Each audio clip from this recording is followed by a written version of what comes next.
Salam alaikum. Donc avec vous Madame Derkawirkia. Donc on va continuer sur les différents algorithmes pour résoudre notre modèle qui est le CSP, Constraint Satisfaction Problem. Bien, donc dans la vidéo précédente, on a vu l'algorithme généré et testé. Aujourd'hui, on va voir l'algorithme backtrack qui est une optimisation, bien une amélioration de l'algorithme généré et testé.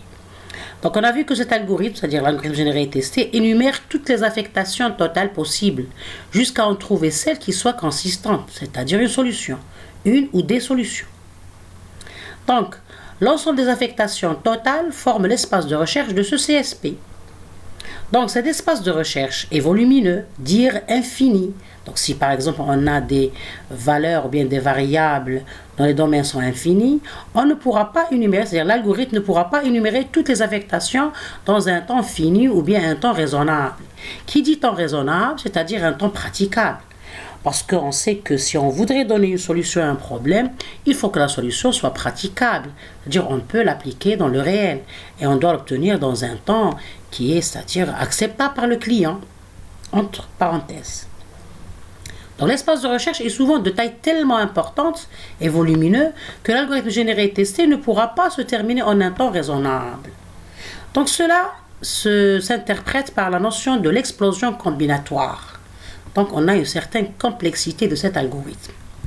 C'est quoi l'explosion combinatoire? On va essayer de donner une explication assez générale et on en reviendra en détail dans d'autres vidéos.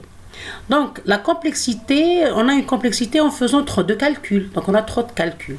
Donc qui dit trop de calculs, trop d'opérations, donc automatiquement on a un CPU qui est grand et même on utilise un espace mémoire assez important, de façon bien sûr trop générale. Exemple, si on va considérer un CSP qui a n variables, d'accord? Et chaque variable a comme, elle peut prendre deux valeurs, c'est-à-dire on a k égale à 2, c'est-à-dire le domaine de variables de chaque variable, il contient deux valeurs. Donc c'est le même nombre de variables. Donc si on voudrait calculer le cardinal de l'espace de recherche, c'est égal à 2 fois n, sachant que ce cardinal est égal à k à la puissance n, avec k c'est le même nombre des différents domaines des variables. Donc on a 2 à la puissance n points à explorer pour pouvoir en sortir les solutions là ou les solutions du problème, ou bien du CSP. Donc on va prendre des hypothèses sur le plan technique pour pouvoir, c'est-à-dire toucher cette explosion combinatoire. Si par exemple on va considérer un ordinateur qui peut générer et tester 1 milliard d'affectations par seconde, c'est une hypothèse, c'est-à-dire le calcul qui est fait par l'algorithme généré et testé, il va faire 1 milliard d'affectations par seconde. Donc le tableau suivant va nous donner une idée du temps qu'il faudrait pour énumérer et tester toutes les affectations en fonction du nombre de variables n bien sûr. Donc on a ce tableau-là, on a 3 colonnes. La première colonne, c'est le nombre de variables. La deuxième colonne, c'est le nombre d'affectations totales qui est égal à 2 à la puissance n. Et la troisième colonne, on va calculer le temps de calcul. Bien sûr, si on traitait 10 à la puissance 9 affectations par seconde, par exemple. Donc si n égale à 10, on a environ 10 à la puissance 3 d'affectation totale, et sur le plan temps de calcul, c'est-à-dire bien sûr en prenant cette hypothèse-là, que l'ordinateur peut générer et tester 1 milliard d'affectations par seconde. Donc on a environ 1 millionième de seconde. Bien. Pour n égale à 20, on a 10 à la puissance 6 affectations, on a environ 1 millième de seconde. Bien jusqu'à présent. Si on a 30 variables, on a environ 10 à la puissance 9 d'affectation totale, on a 1 seconde de calcul. Si on a 40 variables, c'est 10 à la puissance 12 affectation totale et environ 16 minutes. Donc vous voyez qu'il y a une explosion combinatoire ici. Le temps il devient de plus en plus volumineux, très grand. Si on a n égale à 50, c'est-à-dire avec une augmentation qui n'est pas tellement grandiose, n égale à 50.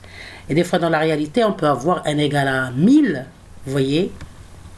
Bien sûr, selon la modélisation d'un problème réel. Donc, on a environ affectation totale, c'est 10 à la puissance 15. Donc, on a environ 11 jours. Si n égale à 60, on a 10 à la puissance 18 affectation totale, c'est-à-dire le nombre de points de l'espace de recherche, c'est 10 à la puissance 18. On a environ 32 ans. Et n égale à 70, c'est environ 317 siècles. C'est un exemple assez, c'est-à-dire général, pour pouvoir comprendre le principe ou bien la notion de l'explosion combinatoire. Donc c'est important que lorsqu'on modélise un CSP et on voudrait le résoudre par un algorithme, il faut que notre algorithme s'exécute en un temps raisonnable, avec un espace mémoire assez, c'est-à-dire acceptable. Bien. Donc, le principe de l'algorithme de backtrack, il est venu pour améliorer cette explosion combinatoire, c'est-à-dire de l'algorithme généré et testé. Donc, pour améliorer l'algorithme généré et testé, on injecte la technique du backtrack en anglais. En français, c'est le retour en arrière. Donc, cette technique consiste à prendre que les affectations partielles consistantes, c'est-à-dire dès lors qu'une affectation partielle devient inconsistante, on ne termine pas. Il est inutile de chercher à la compléter. Plutôt, on fait un retour en arrière, un backtrack, jusqu'à la première récente insensation partielle consistante que l'on peut étendre en affectant une autre valeur à la dernière valeur affectée. Donc ça, c'est un récit. On va le comprendre en prenant un exemple. Donc on va reprendre l'exemple qu'on a considéré dans la vidéo de l'algorithme généré et testé. On a un CSP ternaire avec 3 variables. Chaque variable a son domaine de valeur, donc bien de définition. Donc le DX1 c'est ABC, le DX2 c'est BC et le DX3 c'est A. On a 3 contraintes. C1 c'est X, il faut que X1 soit différent de X2. C2 il faut que X1 doit être différent de X3 et C3 il faut que X2 doit être différent de X3. Donc on cherche une affectation de X1, X2, X3 de telle façon que les 3 contraintes soient satisfaites en même temps. Donc c'est une affectation totale consistante. Donc on va appliquer l'algorithme du backtrack. Ici, bien sûr, l'algorithme nous impose que de prendre l'ordre statique, c'est-à-dire de choix de la variable X1, X2, X3. Et pour le choix de la valeur de la variable ABC. Donc, c'est une heuristique qui nous propose. Ça ne veut pas dire qu'elle est unique, on peut toujours proposer d'autres heuristiques. Bien. Donc, on va faire, c'est-à-dire la résolution en utilisant un arbre pour mieux toucher, c'est-à-dire l'amélioration. Donc, on va commencer par l'affectation de X1. On va prendre la valeur A, donc X1 égale à A. Puis, avant d'affecter X2, on doit tester si X2 peut être consistante avec l'affectation partielle X1 égale à A. Donc la valeur X2 égale à B, elle est consistante. Donc X1 égale à A, X2 égale à B, elle est consistante. On va tester le X3 égale à A. Donc on remarque qu'il n'est pas consistant avec la valeur A. On a une seule valeur qui est égale à A parce qu'il ne satisfait pas la deuxième contrainte ou bien la deuxième, X1 doit être différent de X3. Ici, on remarque que X1 égale à A et X3 égale à A. Donc, on fait un retour. On ne va pas terminer ici pour arriver à dire qu'on n'a pas de solution. On n'affecte pas le X3. On va retourner directement vers le nœud précédent.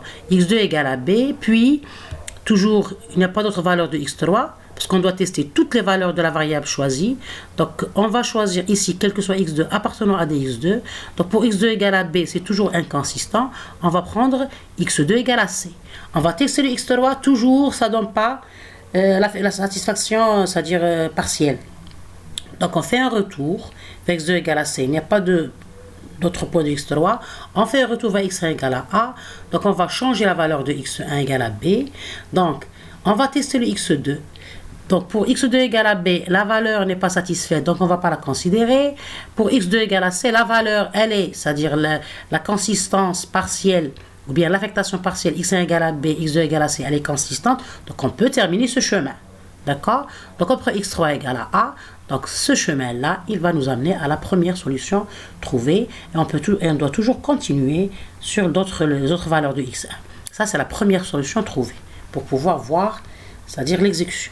Donc déjà, on remarque que la première différence, le volume, si on va reprendre l'arbre qu'on a généré avec l'algorithme généré et testé, on voit que l'arbre, il est volumineux par rapport à l'arbre du backtrack, c'est-à-dire le nombre de nœuds dans le généré et testé est volumineux par rapport au nombre de nœuds de l'arbre backtrack. Donc, c'est sûr que le backtrack il est moins complexe que le généré et testé. D'accord?